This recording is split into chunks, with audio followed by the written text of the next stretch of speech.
Number 10. His persona. Tarantino is an awesome person with an awesome history. He dropped out from high school when he was 15 and had never gone to any film school.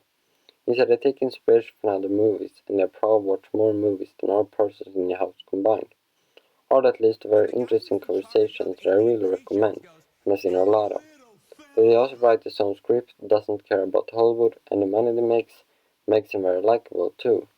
He also cares more about his vision than the money he makes. Therefore he makes violent movies instead of family-friendly ones that he makes more money from, because he personally likes violent movies more. Number 9. All his movies are good/not bad. Tarantino really wants to have a legacy where no movies are bad. You can just take one of his movies, and if you like his style, you will enjoy it. I really like that idea, and in my opinion, all his movies are good. The reason why I say not bad is because that is a more objective opinion. I'll now try to defend the two movies that most people dislike. The first one is Jackie Brown. After the success of Pulp Fiction, Tarantino had big pressure on his shoulders to not be a one-hit wonder, or in Tarantino's case, a two-hit wonders. Tarantino shoots a book adaptation that was more character-driven than the first two movies, Reservoir Dogs and Pulp Fiction. Salt was a slow but interesting movie with Tarantino's most realistic dialogue yet, with a soundtrack that set the smooth tone perfectly. This movie is also considered Tarantino's most underrated, and for that fact alone, I can say that Jackie Brown is not a bad movie. The second one is Death Proof. Even if this is considered Tarantino's weakest movie by Tarantino himself, I think it's still got so many great things and good things that I think it's not a bad movie still. It has a killing scene that has no CGI, and it looks really terrific. You can really see how every character died in that scene. It has an intense and really nice car chase with stunning stunt work by a real stunt woman, and it had no CGI either, even though however that this movie had no CGI at all. Finally, it has some dialogue. I think it's almost as good as Pulp Fiction, that is known for its dialogue. Also, when you judge a movie, you have to compare it to its genre, and I have never heard anybody say that this is a bad Grindhouse movie. Number 8. Good movies outside his filmography. The reason why Tarantino have never made a bad movie is because he don't make so many movies. And if you really like Tarantino's movies like I do, you might want more. Don't worry, because then you can search for the movies outside his filmography that he's been involved in. Planet Terror, From Dusk Till Dawn, Natural Born Killers, Four Rooms, Curdled, and The Crown of the Mole, True Romance. All these movies that is included in the Tarantino universe. But more about it later. What's so great about these movies is that they really have the typical Tarantino feeling. I haven't seen 4 of these, and I think that one did I not like, one did I think was good, one that I think was really good, and one that I think was as good as Tarantino's other movies. Number 7. His characters. Tarantino has bring many great characters to life. He is a master in writing specific characters to specific actors. Whatever director can bring a dead actor back to life.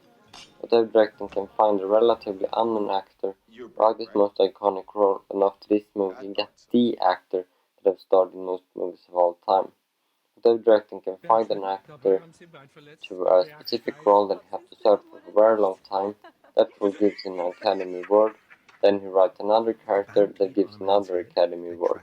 He also writes strong female characters like The Bride, Alabama, Jackie Brown, and Daisy Damergu. So every feminist saying that Tarantino doing violent movies to men are wrong. And his black characters are smart and well developed too. Jane Gordell, Jules, Stephen, Major Warren, and Jackie Brown. So every person calling Tarantino racist, I can't take you serious. Number 6. His dialogue. Tarantino's dialogue might not be the dialogue that is spoken by real people, but it's damn interesting to listen to. Sometimes he uses the dialogue for setting up the plot, like in Django Unchained. Sometimes he uses it to entertain and create interesting conversation, but it's important to set up the characters, like in Pulp Fiction.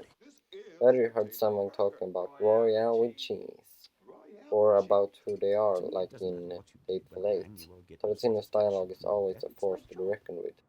Number 5. Accurate languages. I hate inaccurate languages. I think it's disrespectful, and I can go so far that I think a movie like Schindler's List would have been better in its original language, in this case German. That's why I love a director like Tarantino, who have so much respect for other countries that they let his characters speak their languages and not the opposite. A clear example of this is in Glorious Bastards, where his characters speak both German, French, English, and a bit Italy, and it's not English that is spoken the most. But even in Kill Bill, his Japanese characters speak Japanese, and when he wants to include Chinese character, he speaks Chinese. Number 4. The Tarantino Universe. The Tarantino universe adds so much to his movies. I don't necessarily find this connection, but it's nice to hear them too. Many of this connection also done in very clever ways, like the headstone Kill Bill reference to Django Unchained. That's a big reason why I don't find this connection, but I really love to hear them and think about them and things like that. My favorite connection, however, how to be this one.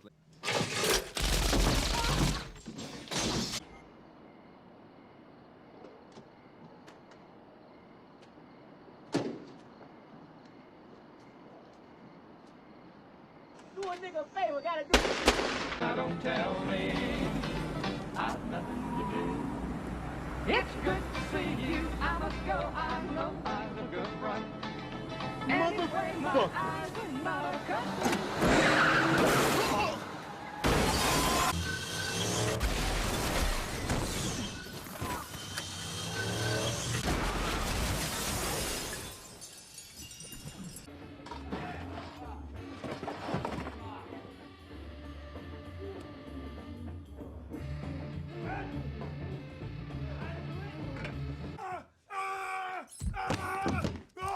Finish him.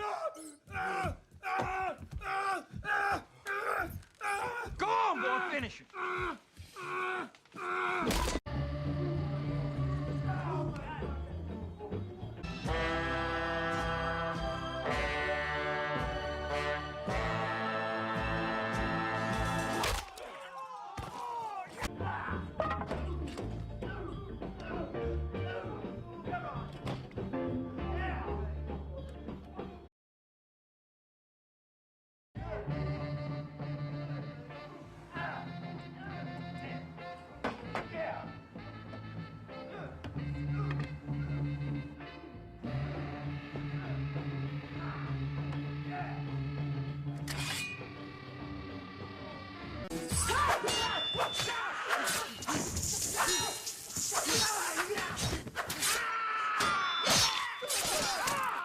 And this one. It was a show about a team of female secret agents called Fox Force 5. What? Fox Force 5. There was a blonde one, Somerset O'Neill. She was the leader. The Japanese Fox was a kung fu master. The black girl was a demolition expert. French Fox's specialty was sex. What was your specialty? Knives.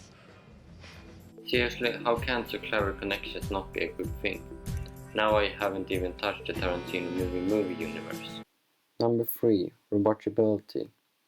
I personally think that a movie is often best the second time you see it, where you can search for different details and don't have to focus on the main plot. But Tarantino's movies is not just rewatchable once. You can watch them over and over again without getting tired of them. Some of them I even think it's better with each watch, like Reservoir Dogs. What makes Tarantino's movies so rewatchable is hard to say, and it's probably a combination of many things. The first one is his passion for detail. You can find more and more things with each watch. And his universe is also important because you can also find different connections between movies and hear about different connections and then search for them too. His dialogue is also one thing that is important, because you forgot most of the dialogue when you have seen the movie the first time, and when you watch it, like when you watch Pulp Fiction, it's still so great. Number 2. His directing style. Tarantino steals almost everything from other directors and composers. To his defense, he had nothing against talking about it either. But with that in mind, Tarantino's style is amazing. He has his own favorite ways to shoot movies, his movies are unique. You cannot find anybody that do movies like Tarantino, or at least I can't. His movies is one of a kind. His directing style also gives a more personal feelings to his movies. You can really feel the passion when you watch his movies, and that's a very good thing. Number 1. All his movies are different. Even if Tarantino have a typical directing style, he never made the same movie twice. Reservoir Dogs, Pulp Fiction, Jackie Brown, Kill Bill Volume 1 and 2, Death Proof, Inglourious Basterds, Django Unchained, and A Hateful Eight. Everyone gives you a different experience, even if the less popular movies of him. And sometimes you might want to watch this, and sometimes you might watch that. I would even say that the movies that he has been involved in are different too. To have both a typical style and at the same time just make different movies is not an easy task. For example, I think Spielberg didn't make it because he does not really have a directing style, and I think Scorsese have some movies that are kind of similar, like Goodfellas and Casino. The only that I think have succeeded, except Tarantino, is Kubrick, that I know. But I think Tarantino is slightly better, because Kubrick had different styles in different movies, and Tarantino had the same style but still doing completely different movies.